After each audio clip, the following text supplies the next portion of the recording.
lecture, Foundation for Success, with the wonderful Cayce of Tula Vida. So please give me a round of applause. Thank you.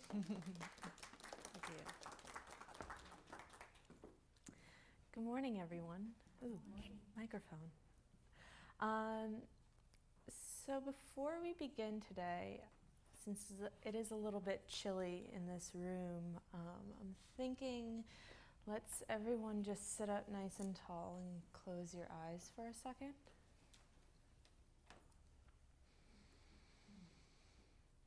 Take a few slow breaths, either in and out of the nose or in through the nose and out of the mouth, but just make it slow. Feeling your chest rising and falling. Feeling the air moving in and out.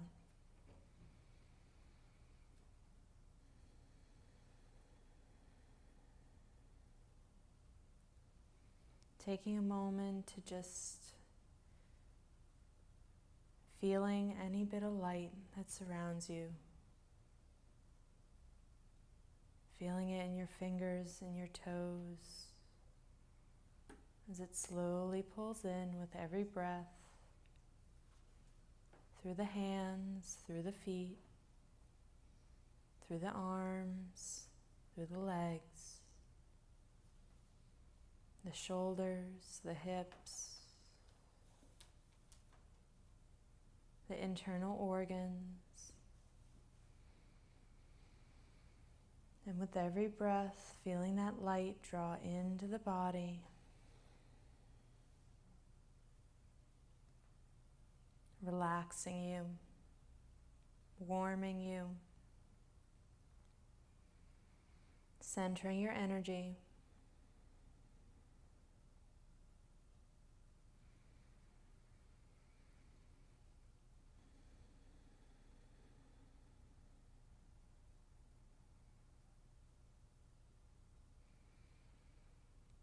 And when you're ready, just gently opening your eyes. So, Foundations for Success. I hope you weren't thinking that this was going to be a business program, because it's not. I am actually new to the area, a little bit about myself. I recently moved here from New Hampshire, where I was practicing my business, my yoga, health coaching, and soul realignment practice up there. So I was lucky enough to connect with the A.R.E. pretty quickly upon moving down here. So I am relatively new to not just the A.R.E. but Edgar Cayce and his work. But the really cool thing is that the more I learn about Edgar Cayce, the more I feel very kind of aligned to his work and connected with a lot of what he had to say and what he had done in his lifetime. So that's why I'm pretty excited to be here and be able to work through this center with my own work, because I do genuinely believe that my work is pretty well aligned to Edgar Cayce and his word. So Tula Vida Body and Soul, that's my business, tulavidahealth.com. For those of you who love Facebook, and I know many of you do, there's Tula Vida Body and Soul. And I even, in my free boredom, have created some videos on YouTube that actually goes more into depth on some of the topics that I tend to cover in my work and that tend to come up in my work. So I'm a soul realignment practitioner, which entails the training that I went through. A wonderful woman named Andrea Hess created the training program, but what it is Akashic record readings. And the structure of the Akashic record readings would be called the soul realignment work. And the premise behind it is getting you in touch with who you are as a soul so that you can make choices that are empowered by that knowledge, that choices that continuously align to who your soul is and where you're kind of seeking to go in this lifetime.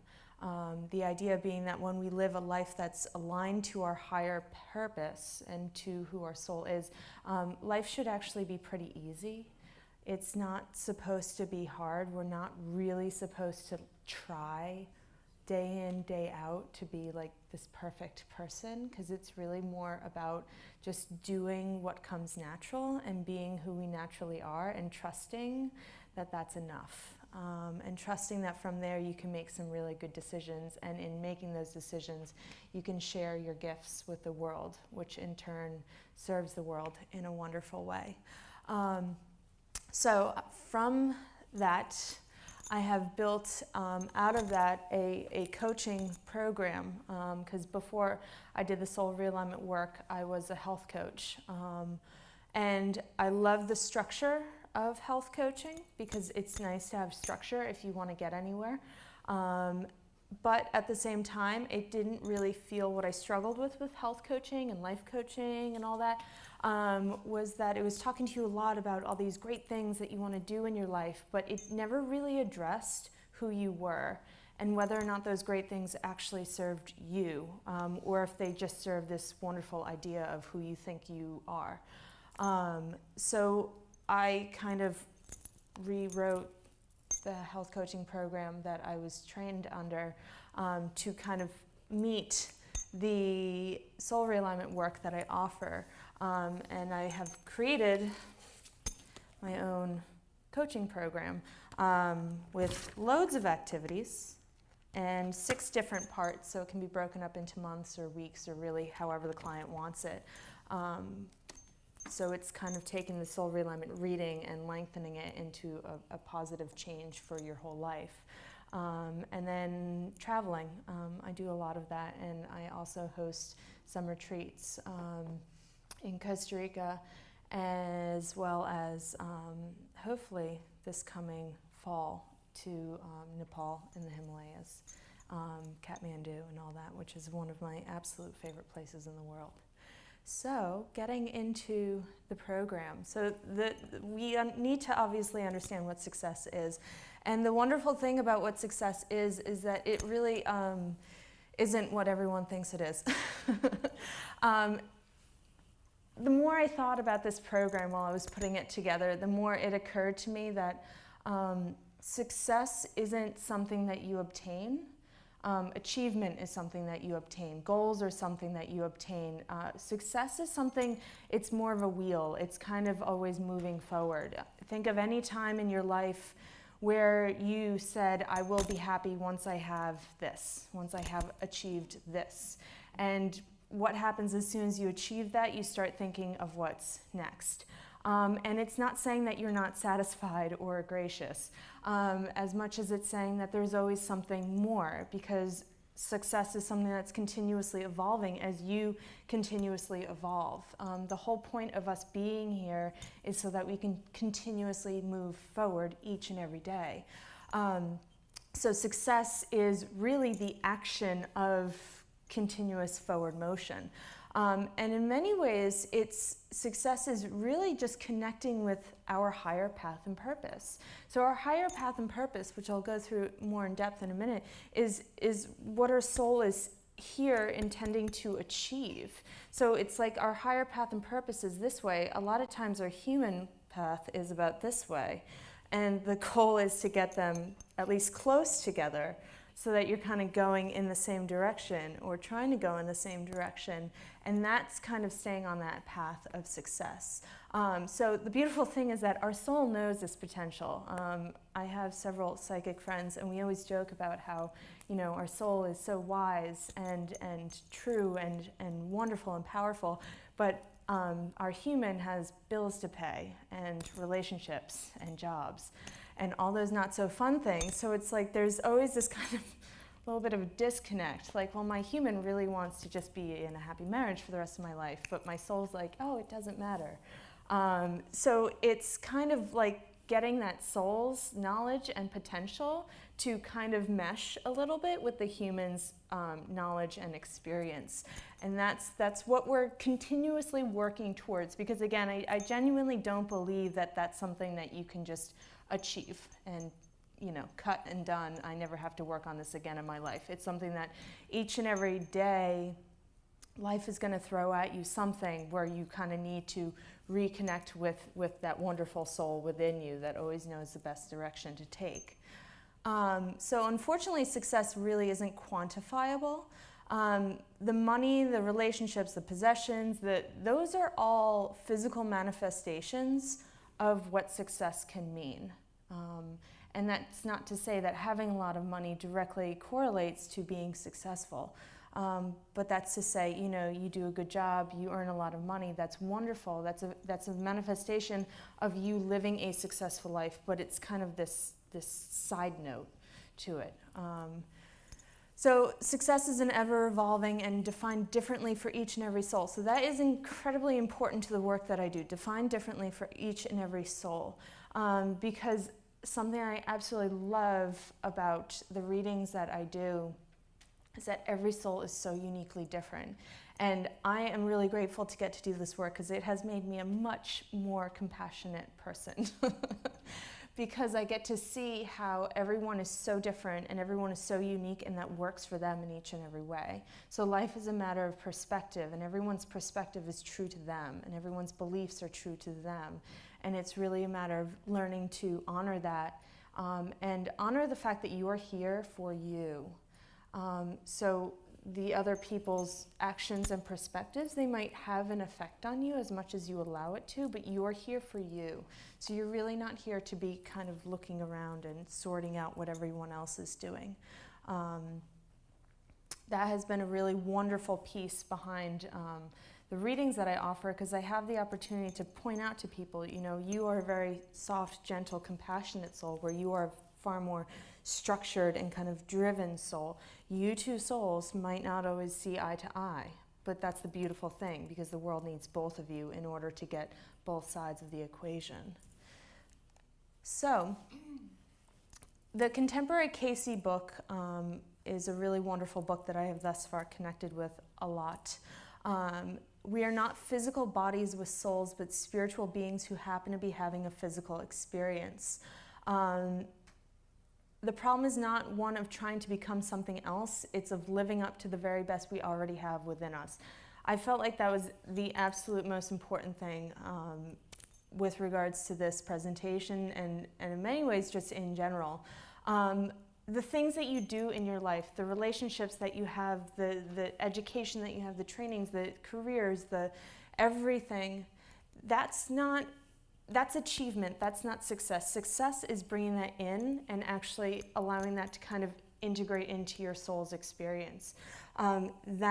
So in many ways we keep thinking of, how can we be better and like going out and doing all these different things, but in the end it's actually trying to just bring it back within and bring it back into who we are and live up to who we are. I was walking my dogs the other day and had this wonderful epiphany that I'm actually, my soul is pretty awesome. It's just getting my human to like catch up to where I should be or could be. And so it is, in many ways, it's not about not taking into all the goals and everything else, but it's taking into those goals, understanding that they need to feed you internally. So, a few things that I want to cover as we kind of unfold a little bit, things that I talk about a lot in the readings that I do. So, the Divine Soul Blueprint, this is pretty key to, this is basically one of the readings that I offer is called the Soul Profile. The Soul Profile goes over your Divine Soul Blueprint. So it is, if you think of what a blueprint is of a building, that is what it is for your soul. It is where your soul came from. It is the different gifts that you have, the different strengths that you have. Likewise, it's the different imbalances that you have. It's kind of where your soul came from, the energies that your soul is continuously choosing to be. So it's kind of saying that this is who you were before you, lifetime after lifetime kind of got into things that maybe didn't serve you and kind of took you a little bit further away from who you are. So the Divine Soul Blueprint is who you are. It's who you want to continuously honor with every single thing that you do, every single thing that you think, everything that you're a part of. So the beautiful thing about the Divine Soul Blueprint is It's what makes you you. It's what makes you unique. It's your groundwork. It is your foundation. So it's incredible to know this. I love going through the soul profile with my clients, mainly because it's really affirming. Hopefully nothing that I tell my clients is like an aha moment, because you should know, for the most part, everyone I work with, they know who they are. It's not so much that they don't know that, it's that they knew that, but they didn't realize that it was okay to be that way. So it's like, oh, that is me, and I'm never not going to be me. So I should probably start making decisions that work with that instead of working against that. I know for me, years ago when I had the reading done for me, the woman who did the reading for me told me that I'm an incredibly sensitive person. And my whole life I had been told that I'm a sensitive person as if that was a really bad thing, that I can't take things any way other than to heart. But she said that, and all of a sudden I was like, you know what? I am a sensitive person. And I can stop trying to make myself not sensitive, because it's not going to happen.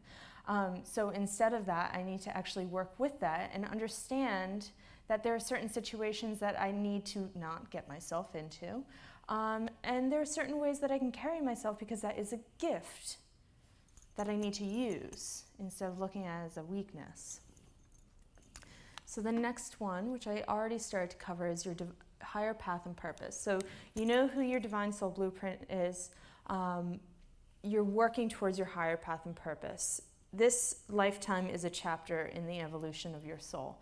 Your soul came here with a higher path and purpose in mind. You know, the last few lifetimes you learn X, Y, and Z, and now you're here and you want to continue that path. And the way you continue that path is using the tools of your divine soul blueprint to kind of help you step forward and move forward.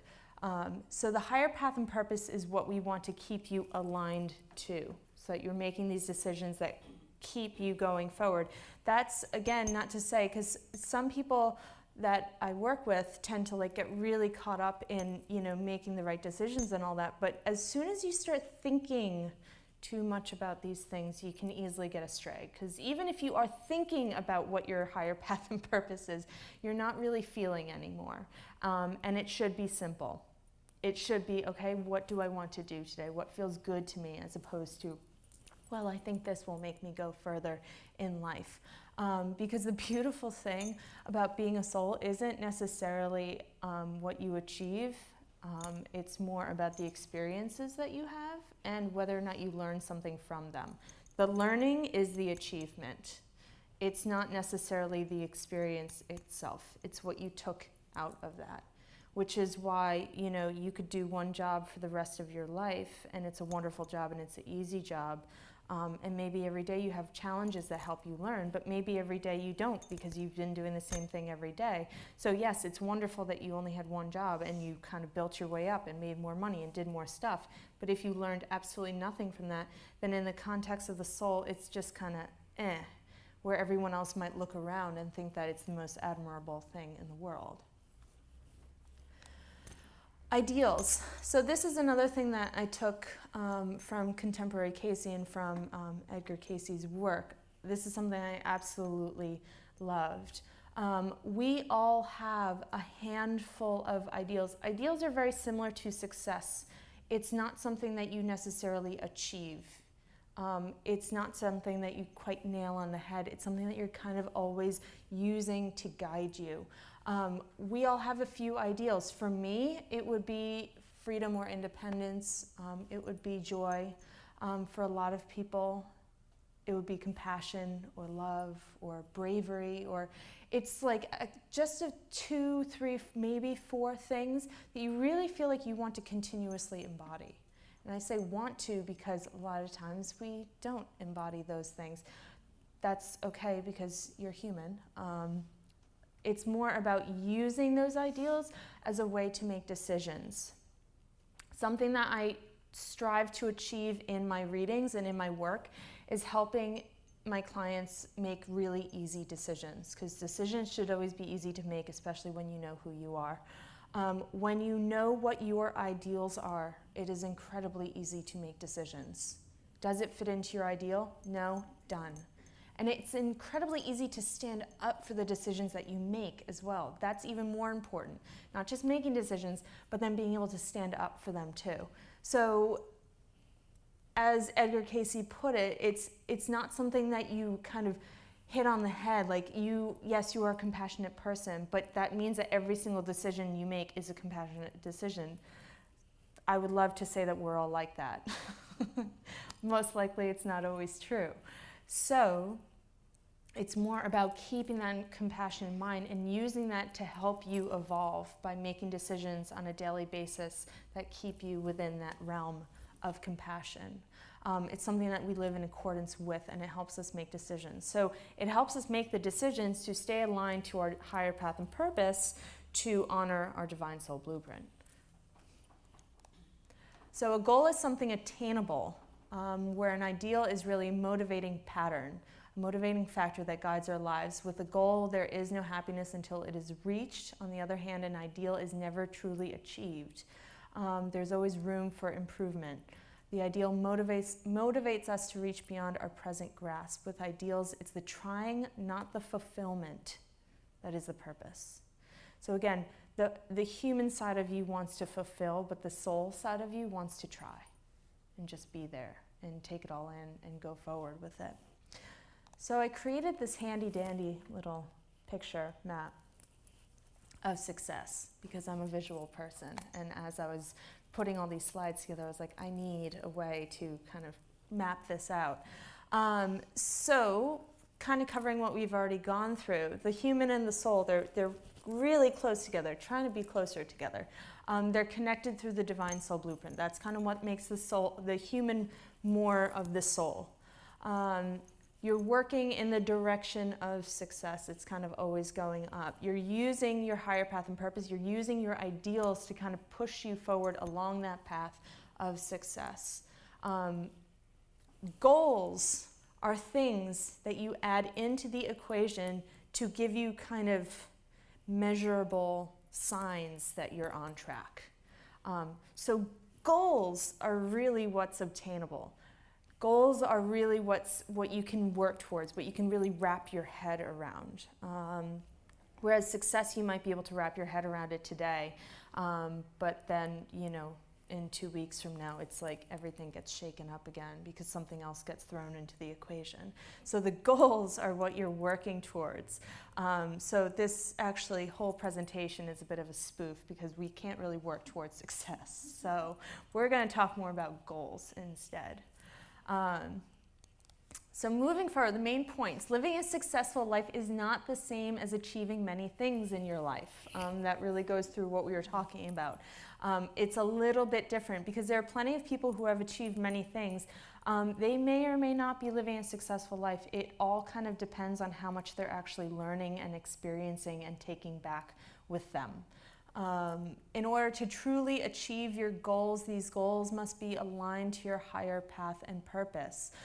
So that being said, goals that aren't aligned to your higher path and purpose, yes, you can achieve them, but they're really not going to do too much, which, to be honest, I think is why a lot of people have a hard time losing weight, because in some cases, what difference does it make? It should be more about being healthy. It should be more about nourishing your body or those sorts of things. So kind of keeping that in mind, that it's really hard to achieve goals that aren't really aligned to who you are. That's why it's hard for a lot of us to make millions of dollars, because we don't necessarily need millions of dollars to live a good, happy, nourishing life. It would be wonderful, but not necessary. Your ideals help guide you to make these decisions. So when you have an opportunity thrown on your lap and you're debating whether or not to take it, you check in with your ideals, you check in with who you are and your divine soul blueprint, and it should be a pretty quick yes or no. Much of your divine soul blueprint will dictate how much you intend to achieve in your life. So that's kind of an interesting point. Some of us are here, our souls are movers and shakers. They're all about doing a million things. Unfortunately, I am one of those. I can't sit still for 10 minutes. I go for 3 walks a day with my dogs, and when I'm not doing that, I've got different projects going on. It seems like a wonderful thing, but then there are those who aren't movers and shakers, and they often feel down about themselves because we live in a society that is kind of glorifying the mover and the shaker. But in actuality, those who aren't movers and shakers, they're really grounded. They're the ones who we count on when we're crazy. When I can't wrap my head around all the things that I've thrown on my plate, I call my sister, who is incredibly, incredibly grounded. And she helps remind me that it's okay. And she helps remind me that everything is exactly where it needs to be. So there are wonderful places for every single person. So having a million goals doesn't necessarily coincide with each and every soul. It kind of depends on you and who your soul is. Success evolves as we evolve, and a successful life is one where you are continuously working towards success. So in order to be able to work towards success, you must know who you are. So a little side note on abundance before we kind of whittle it down to the goal section. So abundance is when you have everything that you need and everything you have serves a purpose, which again is bringing me back to that millions of dollars thing. If the millions of dollars serves a purpose in your life, then that is truly necessary. But if it doesn't serve a real purpose, then it's really unnecessary. One of the parts of the readings, the soul profile that I do, is called the energy centers, and they correlate with the chakras. And people who have a second chakra energy center are all about abundance. They're all about manifestation and creation, and they're really good at abundance. They understand that money is a way of receiving things that you need. Money is an energetic transaction. So they're not the kind of people who hoard money in the bank. They're the kind of people who use money to continue that path of personal evolution. So they tend to be able to create abundance wherever they are, which means that they always have what they need. Most of the people who I have worked with, who are second energy center people, always have what they need. If they decide that they want a reading with me, they can come up with the money because it's serving a purpose. These aren't people who have these grand houses. Sometimes they are, but most of the time they're not, because they always have what they need, but that doesn't necessarily mean that what they need is what everyone thinks they need. So abundance is the connection between the physical and the spiritual. What that means is when you have a strong spiritual connection of who you are, then you know what you need to serve the world. So you need $1,000 because you need to take this course that will help you do more work. You need $500 because you want to buy a plane ticket to go somewhere and have this incredible experience. You can kind of pull it together and make it happen, but there needs to be, where the physical is the actual happening of creation and fun things and money and all that good stuff, the spiritual is reminding you that it serves a purpose, that trip, that possession, that whatever it is serves a purpose to help you move forward. So on the flip side of that, there are others of us who are very pious, and they tend to think that I don't need anything. As much as that's a wonderful thing, that's not really serving your purpose either. It's okay to want things, because those desires often are checking in with your soul somewhere, and there's usually something that's saying, I want that because that's actually going to help me move forward. So for those who kind of sit there and say, oh, I don't want that, because you think that in wanting that, that will make you a greedy person, that's actually just as bad as the greedy person looking at something and saying, I want that for no reason, because you're kind of cutting off the human and the soul connection, and you're not really connecting with whatever you need to help bring you forward. So it's neither deprivation nor greed. So a true understanding of abundance and prosperity is the mindset that although there is no lack in spirit, everything is ultimately a part of the creative force. Each individual is entitled to that which is necessary to his or her personal development. So it's whatever you need to kind of continue to move forward.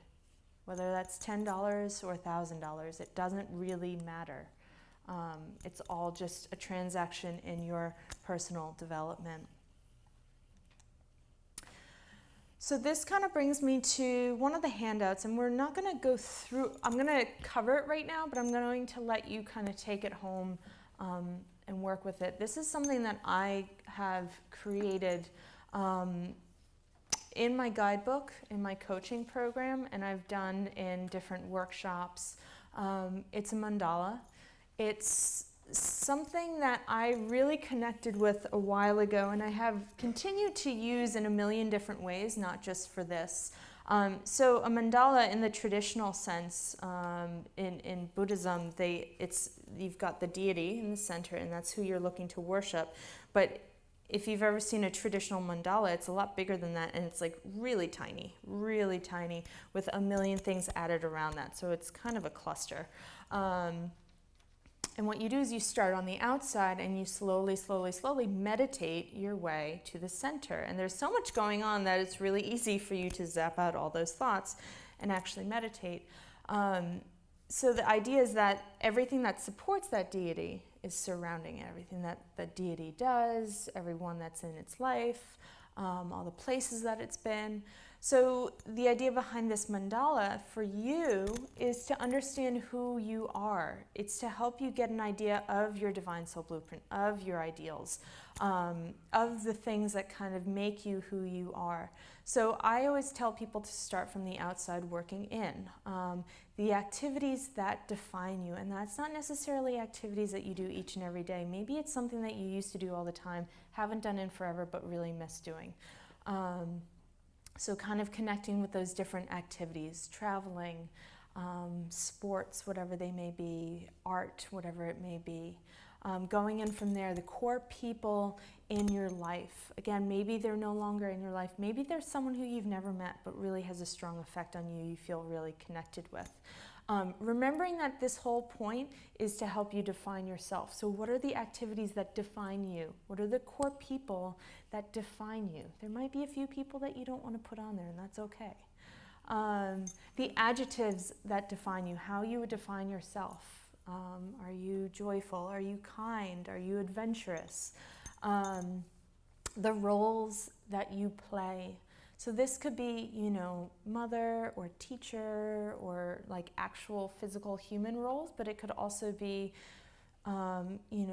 guide or healer or now I'm blanking. Basically the different things that you could be. You could be a builder, and not a physical builder, but you're the kind of person who takes a project and adds another project until you eventually create something. You can have an entrepreneurial spirit. So it's not just the physical roles that you do, but kind of underneath all that. You might not actually be a healer, but you have that healing, nurturing quality. So what are the different roles that define you? Again, these are usually, 3 to 5 roles. And then from there, kind of starting to take into account everything that you've already written down, that's where you can really hone in on those different ideals. What is important to you? When someone asks you if you want $1 million, what are the first things that go through your head of how you would use that? Because that would kind of start to give you a little bit of an idea. If I was given $1 million, I would travel. That's the first thing that I would do. So freedom is really important to me. Joy is really important to me. I wish compassion was more important to me than joy is, but joy is the most important thing to me. Love, whatever that might entail for you. So understanding that an ideal is something that if someone asks you a question, the ideal is the guiding force behind that, and then you are at the absolute center. So this takes a little while, which is why I'm going to say let's not do it now. I invite you to do it on your own time, because it's always really insightful what comes out of it. Some people realize that there are people in their lives that they don't want to be there. There are activities that they haven't done in a long time that they want to do more of. There are adjectives that really are who they are. Kind of seeing what comes to mind, not just what you're kind of forcing out on the paper. And there are plenty of ways to get in touch with me, either after class or whenever, if you have any questions or anything else going forward with that. But the reason why this is in the first part of my guidebook, and this is usually what I do when I take people on retreats, usually what I do on the first day, because it kind of connects with that Divine Soul Blueprint and that understanding of you need to know who you are if we're going to move any further than here. So let's make this human, because there's been a lot of talk of, success and what it could be and where we could go. Once you have an idea of who you are and what your ideals are, you can get a general idea of what success is to you. I should have added that in, what it is to you. So from there, when you have a general idea of what success is right now for you, you can start to make goals. Because some of us really like making goals. I am one of those people. I love goals that are actionable and realizable. So it is really important. So what I try to tell people that I'm working with in my programs is you want that idea, that vision of what success is for you. You want to paint it like a picture, and you want to hang it on the mantle, and you want to leave it there. And that's it. Because if you mess with it, if you stare at it all day long, it's going to be really hard to actually get anything done.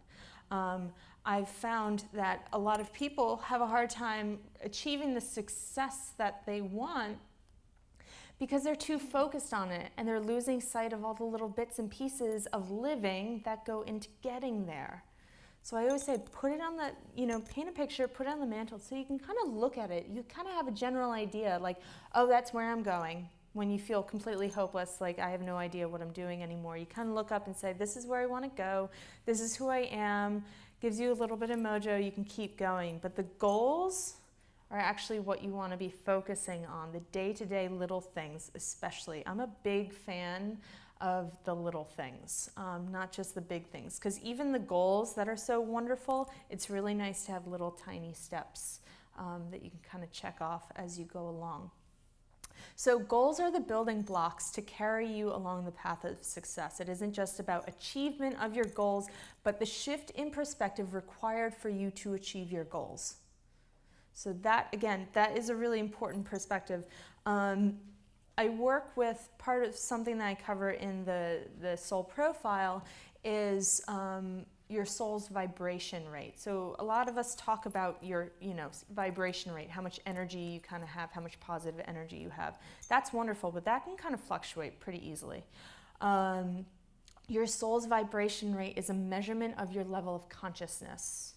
So it's how aware you are of the world and what's going on in the world. That's completely different than your human vibration rate. So when you go through these strenuous things in life that help you to achieve these goals, like really confrontational moments, really tough times in your life, if you have a shift in perspective that helps you to get through that point, that helps you to really embrace this moment, part of achievement, but not always the same as achievement, that's what you're looking for. Because the shift in perspective, the shift in consciousness is what really pushes you forward. Achievement is a really good part of that, but you really want that shift in perspective, that shift in consciousness to help you to continue to move forward. So it's not just about what's right or wrong, it's understanding kind of how you were a part of that and how you could have been different or done more of something to kind of get you through that. So where people tend to get tripped up, when you get so caught up in the big picture that you lose sight of the small steps to help you get there. So that's part of, painting that picture, putting it on the mantle. The greatest change comes from the shift in perspective, which most often comes from the small steps. My greatest successes have really come from changing every tiny little step of my day-to-day habits. And in doing that, it made it really easy to achieve the bigger things. That's something that I loved about my health coaching program. And that's something I actually include in the coaching program that I offer for people is a daily journal. Gratitude is incredible. Waking up every day and asking yourself what you want to do. Nourishing yourself really, really, really, really well.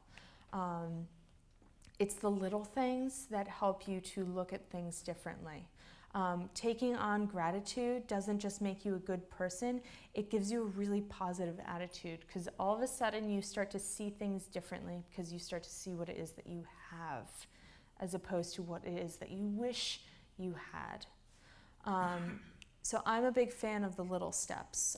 True evolution of the soul comes from shifts in consciousness, not improvements in life situations. So that means that maybe you have an awful job. Maybe you hate your job. Option 1 is to change your job. Option 2 is to change your perspective towards your job.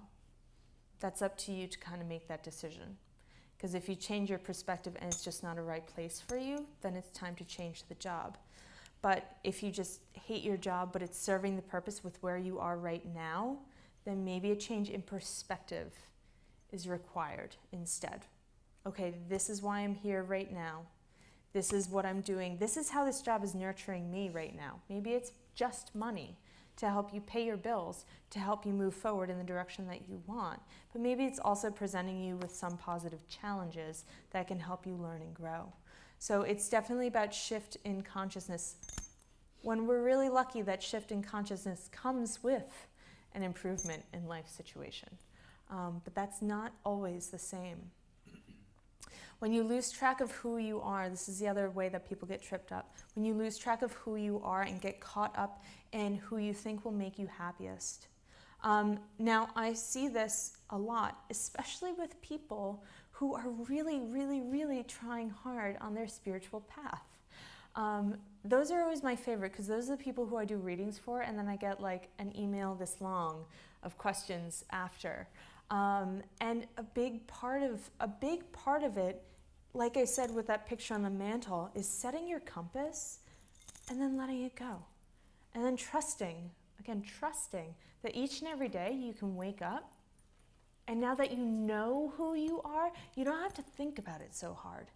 It becomes a lot easier to just make those decisions that take you forward in the direction that you pointed that compass. Because when you start thinking really hard and trying really hard, you start connecting a lot more with that beautiful mind of yours and a lot less with that beautiful soul of yours. And you need to find the balance in between. So think less, feel more. Do less, be more, which is something that I like a lot. Do less, be more, because I'm a doer. And I love having projects and I love having things to do. But a lesson that I have been working on is just allowing things to be, and trusting that, I can throw 10 projects on my lap, but it's probably going to have the same outcome as one project, because again, it's that shifting in consciousness. I'm just a busybody, so I've kind of just written it off as that. But a big part of it is just allowing yourself to be who you are, instead of kind of having to try all the time at doing it. All of these issues can be remedied by asking, how do I need to define success today to nourish my soul? That would be a really good question to ask yourself every day. How do I need to define success today to nourish my soul? And what do I want to do today to make this day a success? Have fun. In the readings that I do, I cover life themes. These are themes that your soul chooses to kind of help you evolve forward. And I love the really serious souls that I work with, because inevitably it's like determination, integrity, all these really outstanding things. And then there's inevitably one of those themes is joy or love or pleasure. And it's that little side note that your soul threw in to be have fun. Stop trying so hard. Because it's wonderful that you're moving with integrity and determination and all those things, but you're here to have fun. You're here to enjoy yourself, and again, trusting that in enjoying yourself, you will be achieving many things. You will be doing what you need to do. So asking yourself that question quite regularly of what do you need to do today to kind of nourish that part of you that you love so much. And that's usually the best clue you can take to staying on track with where you're going, as opposed to what should I do today. So, if you can ask yourself these questions every day without ever even creating goals, you will likely stay more on track with your higher path and purpose than someone who focuses on forces achievement into their lives. So that's a nice little note. For those of you who don't like to do a lot of things and to create a lot of goals, that's your key. You just have to wake up every day and ask yourself, what is it that I want to do? And that will just kind of keep you going.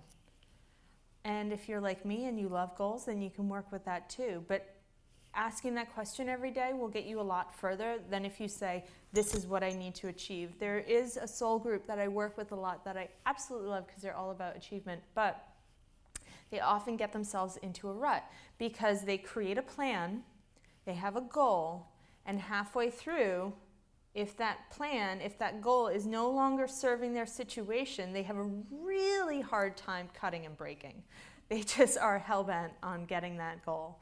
And that is an imbalance that they struggle with because it's like, it's okay because it's about the journey, unfortunately. It's about the journey.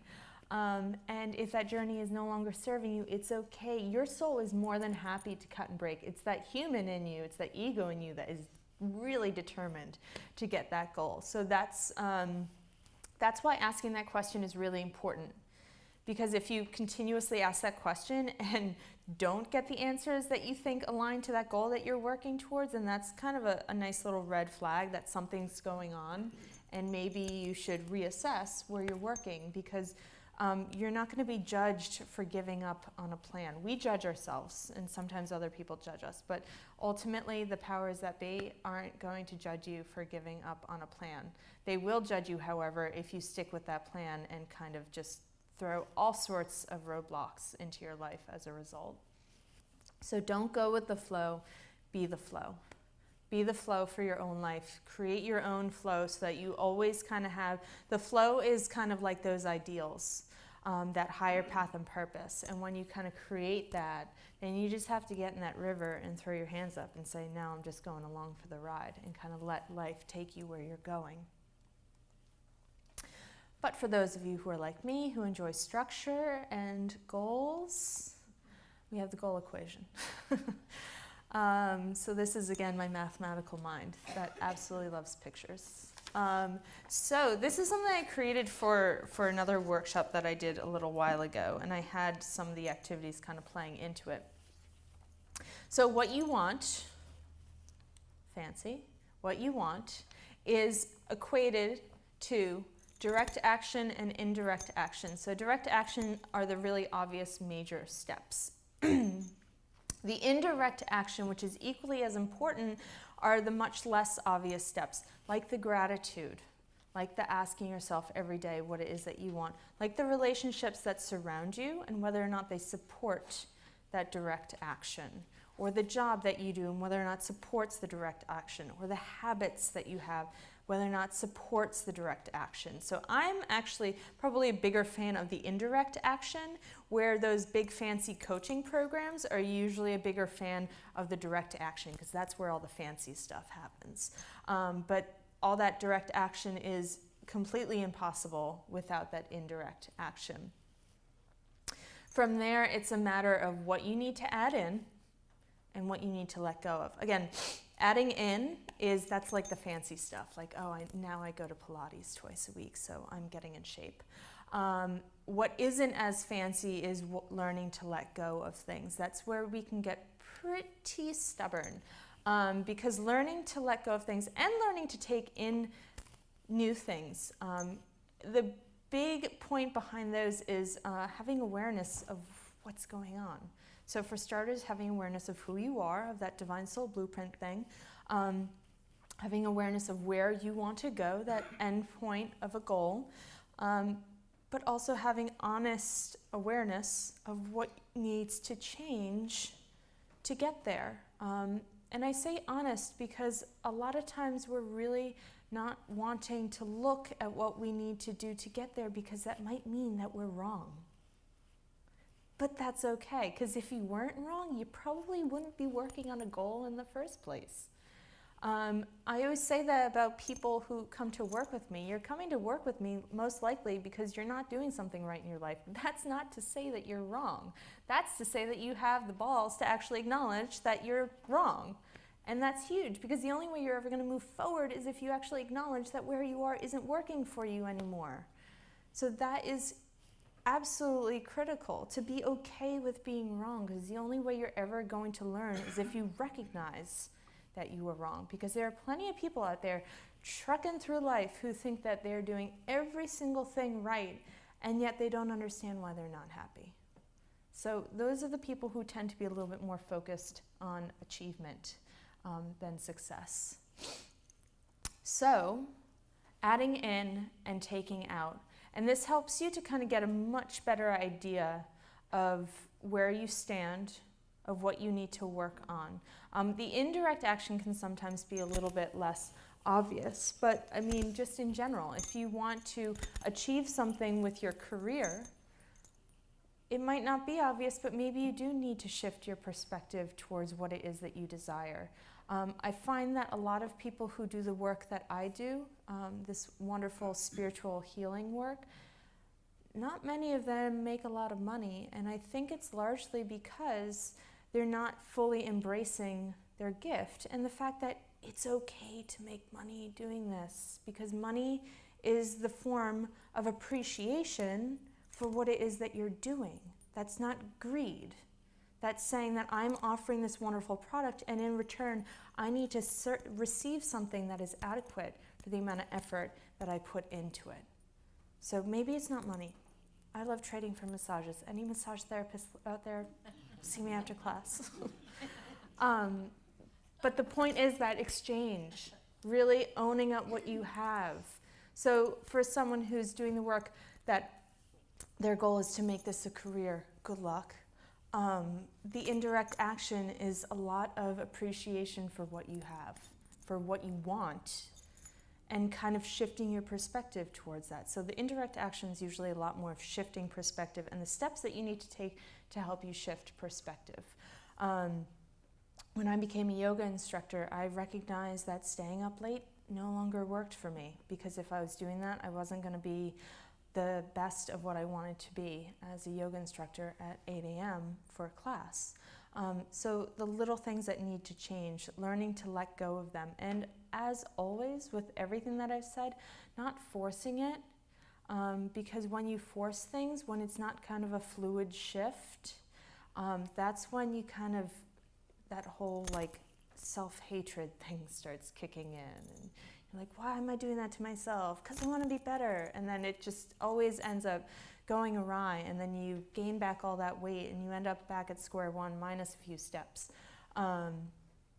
So again, it's about, if you've created this flow for your life, if your life is this river, you can't just pick up your boat and like run over to another river, plop it in and keep going.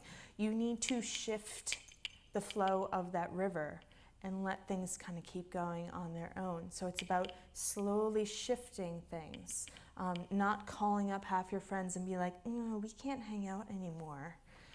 You're not really working for me. It's more about like embracing where you're going and understanding that some of those things will kind of naturally take care of themselves. I know that when I started doing all of this work that I do, the town that I used to live in, it's a small ski town.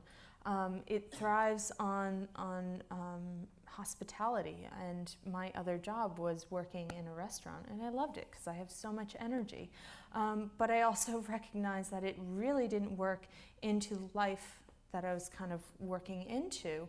And I had like this momentary panic of like, how am I going to change all this? My friends, my social life, like everything, I'm not going to have anything left.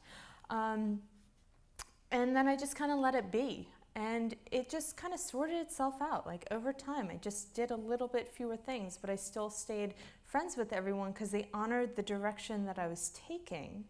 And when I stopped thinking about it, it just kind of worked itself out because that's the direction that I needed to take.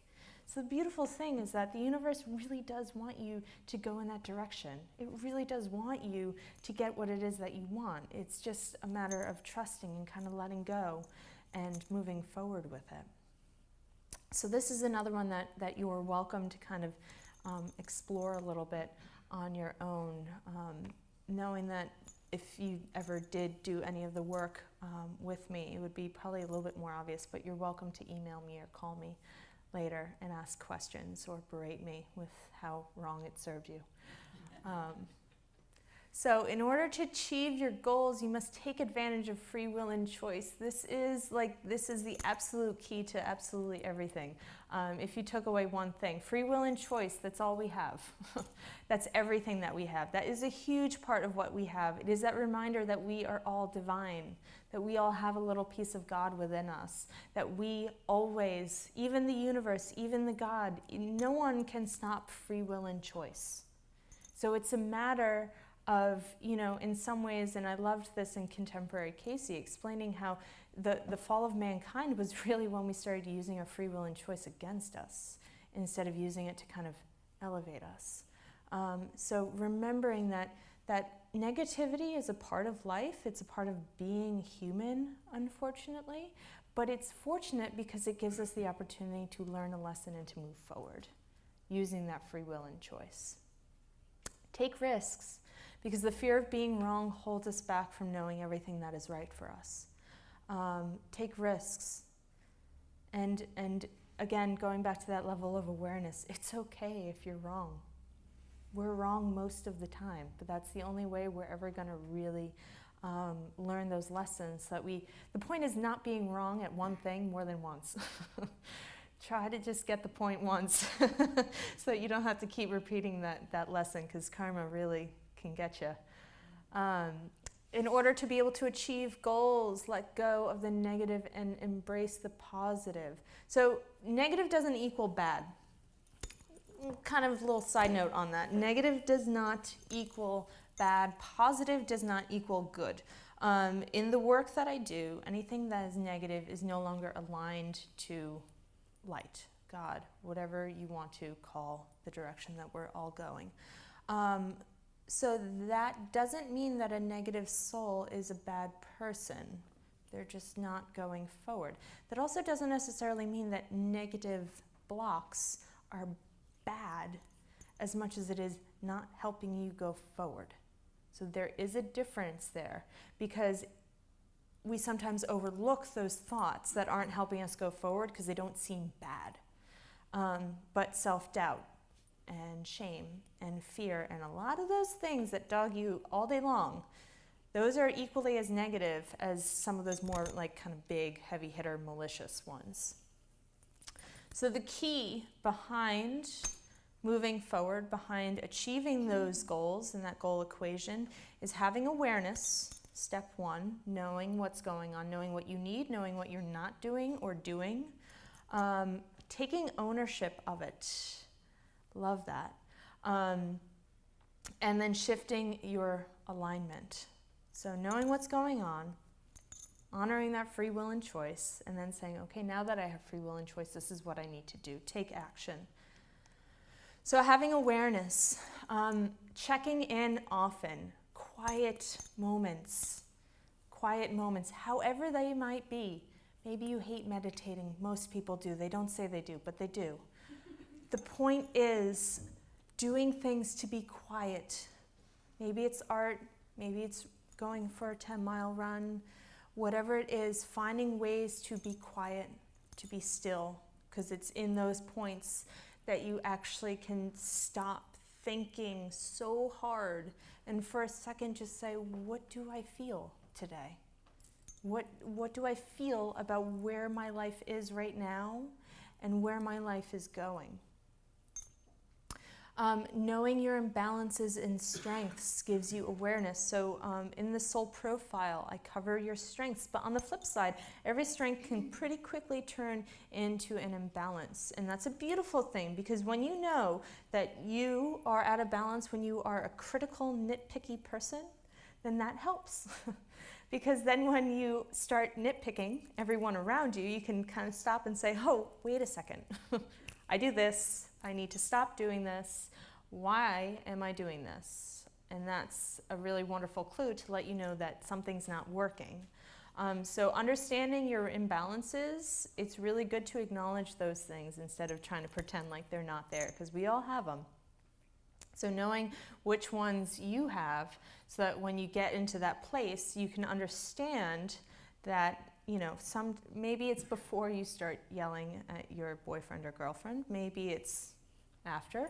But the point is, you need to remember that when it's happening, you're acknowledging that this is coming from another place, and a reflection of where I am right now. Ask questions. Ask questions and then be quiet enough to listen and observe and hear the answers. Because another thing that I loved about Edgar Cayce's work is a big part of what he discussed in terms of channeling and psychic abilities and meditation, is that it's all there.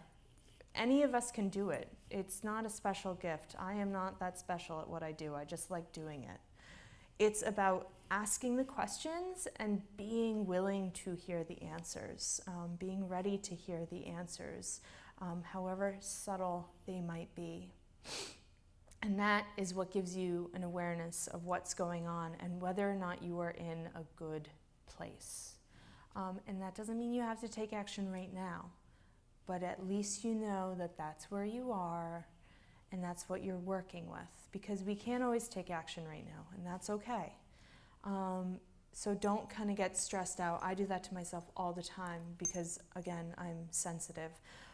And I always would know what was not working before I knew how to handle it. And it took me a long time to be able to deal with that, because for a long time it just made me really anxious.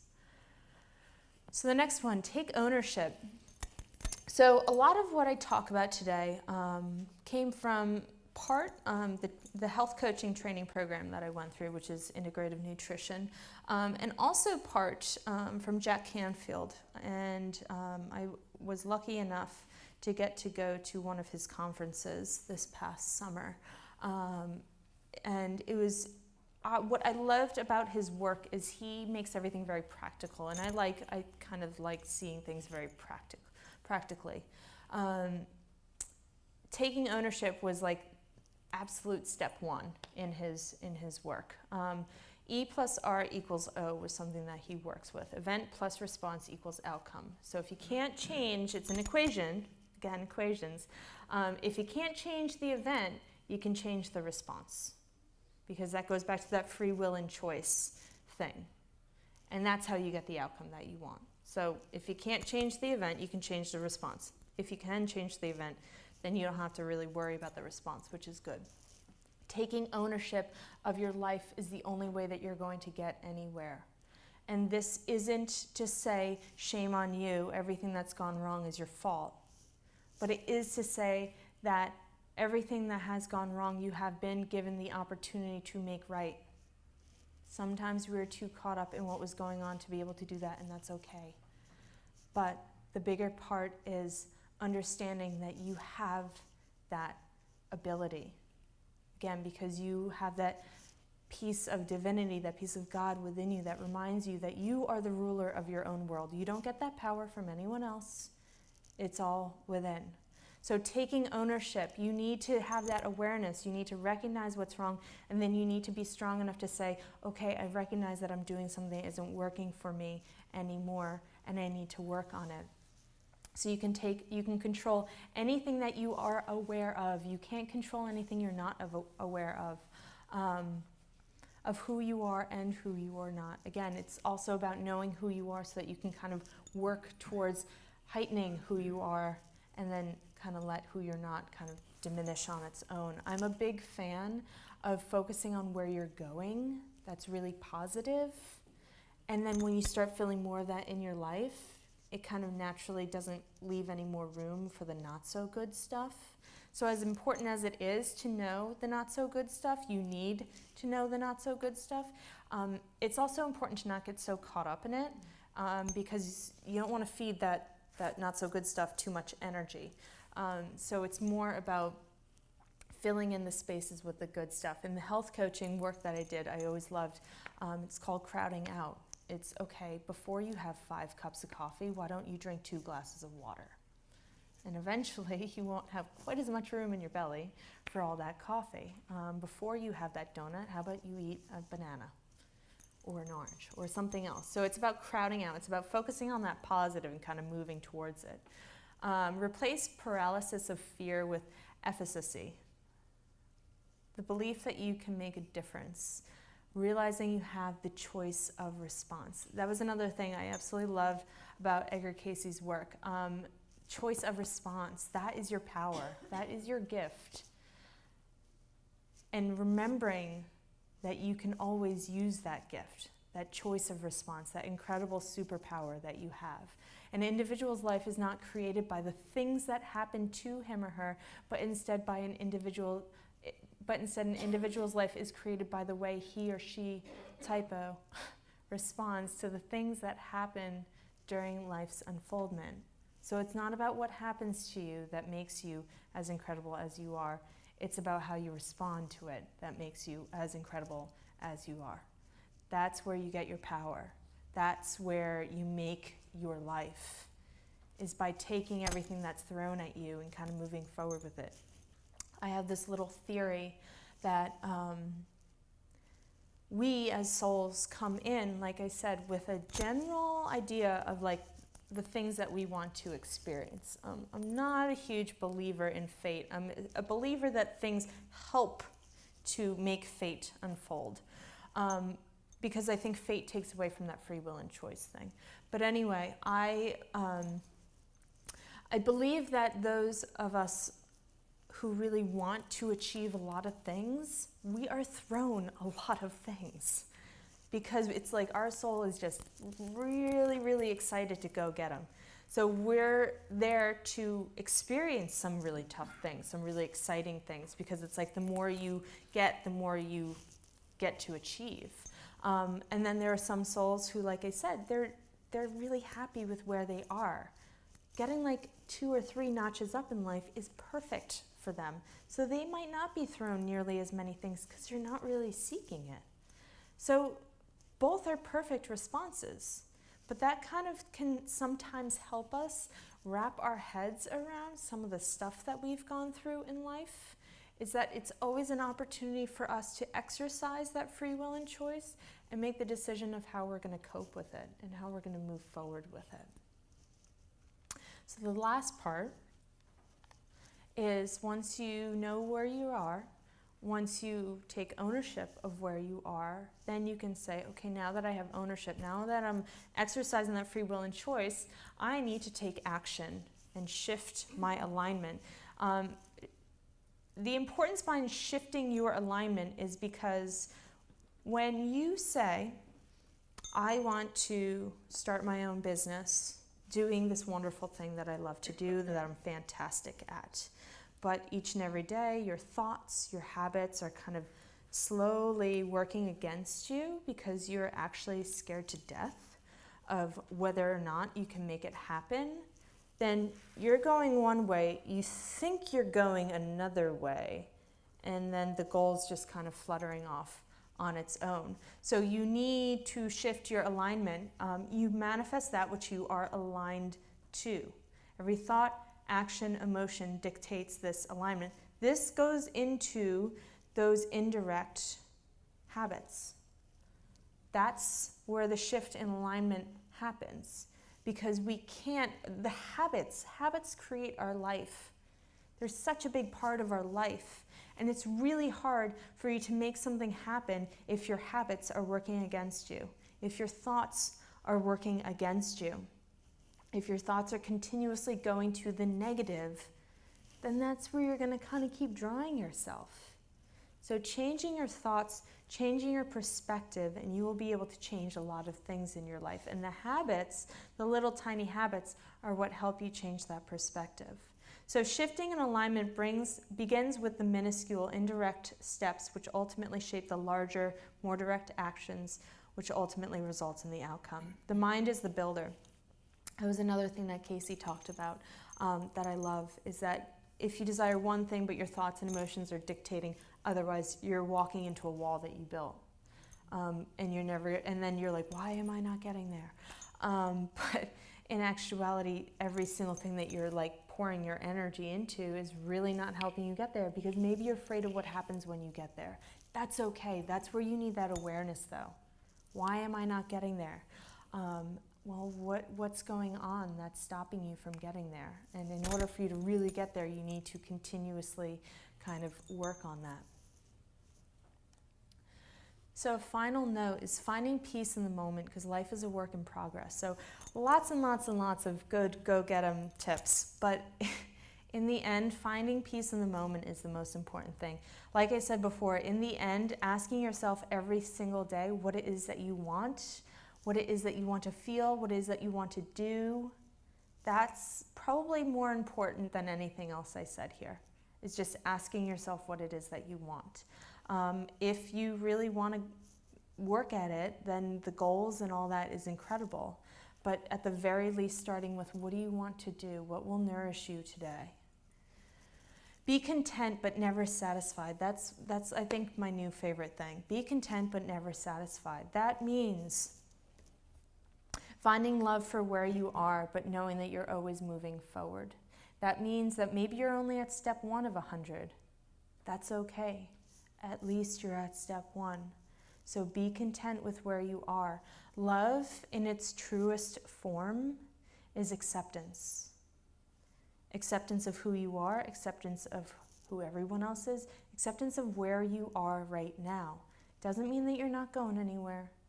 Maybe you're in the bad place right now, but accept where you are, because if you're not going to accept it, then you can't change it. So be content but never satisfied. In other words, understand that there is a purposefulness to the present situation, but at the same time you can grow and learn from the present situation by working with spiritual principles, self, and the importance of assisting others.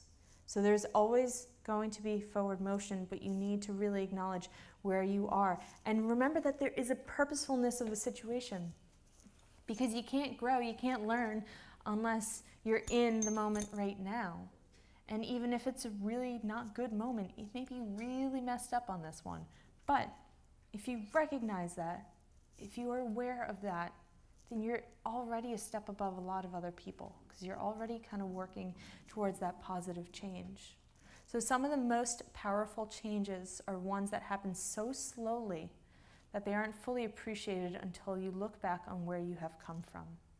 I think a big part of me changing into this lifestyle was all that way. They happened so slowly, because if it hadn't happened so slowly, I told you I was going to lose my friends, my job, pretty much everything. So it needed to happen slowly. And that's okay, because then you look back 6 months, 3 months, a couple years, and you see how far you've come. And that gives you hope that that picture on the mantle, you actually are moving towards it. So, the end. References. The big one for me is definitely contemporary Cayce. That's the only one that I've had the opportunity thus far to read beginning to end. I felt like that was a really, really, really good cover of a lot of Edgar Cayce's work. And again, I felt from the start very connected with his work, because I really appreciated how he honored all of that power that comes from being a soul. A big part of my work is not telling you what to do, but telling you who you are so that you can make that decision on your own, because I'm such a believer in free will and choice, and I'm such a believer in being independent and living your life really, really, really well, and kind of the power that comes from that I don't like to tell people what they should or should not be doing, because that kind of takes away your ability to make that decision for yourself. The success principles, if you like the practicality of what I've talked about today, the success principles, or really anything by Jack Canfield, except for the chicken soup stories, would really, it's huge. It's a big book. It's the kind of book that's really good to reference, because it just has really good basic human, non-spiritual, non-funky, really out there, just really basic good information that I liked a lot. Some of the other awesome books, Prosperity and the Light, Your Guide to Living in Abundance, and what it means to be a soul embracing abundance. The Psychic Sense and Soul and Spirit, I think kind of, if you were to take contemporary Cayce and go deeper into the things I talk about today, those books would definitely cover that. And Edgar Cayce on the spiritual forces within you, kind of, again, reconnecting with that power within you. So, a little bit, again, on my work. The soul profile reading and the higher purpose reading. So the soul profile reading covers the divine soul blueprint. It's your soul group of origination, it's your energy centers, your soul specializations, your chosen life themes, and other odds and ends that are kind of thrown in there. That's about an hour long of a reading. Anytime I do a reading with people, I always give them a write-up of the information because it's a lot of information. The soul profile is usually 4 pages long. The higher purpose reading is part 1, soul profile. Part 2 covers the different blocks and limitations that are presenting themselves in your life right now, where they came from, karmically speaking, usually past lives, the situation that created it, and then at the end of that, I go through and do a clearing of it. So it's kind of like the higher purpose reading it's pretty big. It covers who you are, that divine soul blueprint, gives you a general idea of your higher path and purpose, and then it gives you an idea of the blocks that are presenting themselves. So you leave that reading with a cleared slate and the opportunity to really kind of embrace and reconnect with who you are, where you want to go, what you want to be doing. And that includes also the write-up. It's about an hour and a half that I take to meet with you. And it's also including a 21-day prayer that you do to clear your own record. Because like I said, I'm a big fan of free will and choice. So I can clear you up and down all day long, but as soon as you leave that door, it's up to you. So that 21-day prayer is kind of reconnecting you with the fact that it is kind of all on you. I'm just helping you get there. So both of those readings, a big question that I usually get asked is, how do I do my work? For the readings, I take your name, your birthday, and your birthplace, and that helps me pinpoint you as a soul within the Akashic records. And what I love about the training that I have is that it's a very structured reading. I'm not kind of waiting for anything to kind of be told to me. It's more asking very specific, detailed questions. So I do all of the work on my own. Get all the information together, kind of package it up in a way that I can present it to you. So when I meet with people, I'm actually presenting the information. I'm not channeling the information on the spot, because it takes me, the higher purpose reading takes me 2-3 hours usually to put everything together, and then another hour and a half to present to you. I will be offering the soul profile reading here. I can do 2 today, one at 2 o'clock and one at 3 o'clock. And I also can do, we'll be doing some on Saturday, I think starting at 10 a.m. And again, it's about an hour long. If you decide that you want either of those days, whenever you go sign up, make sure you give your present name, your name of birth if it's different, date of birth, and place of birth. But I do live locally. So if today or Saturday doesn't happen to work for you, grab my contact information, which is all over there, or check in with me. And you can always just set up a meeting another time. The Empowered Life Coaching program, which is what I already discussed, is basically taking those readings and turning it into a program for people who, because I give you so much information in the readings, that a lot of people really want the structure to help them continue forward. So the Empowered Life Coaching program is that structure. It's 6 parts, again, which can be broken up in your own timeline, and like 30-something activities that I put together in my free time to help you step by step kind of integrate the information and the wisdom of this reading into your life, into some positive changes. I am offering a group program that will begin March 9th if you're interested in that instead of doing it one-on-one, and international retreats. So I think that's it. Prices on the Yeah. various things. So the soul profile reading is $125. The higher purpose reading is $225. So we have a few minutes then for questions for any of you who have them. And I definitely invite you, I mean, I'll be around after you. You can ask more questions. You can check out some of those books in the bookstore. Or just enjoy lunch up at the Leaving Lizards. If you haven't been there, it's really good. Really good. So yeah, any questions?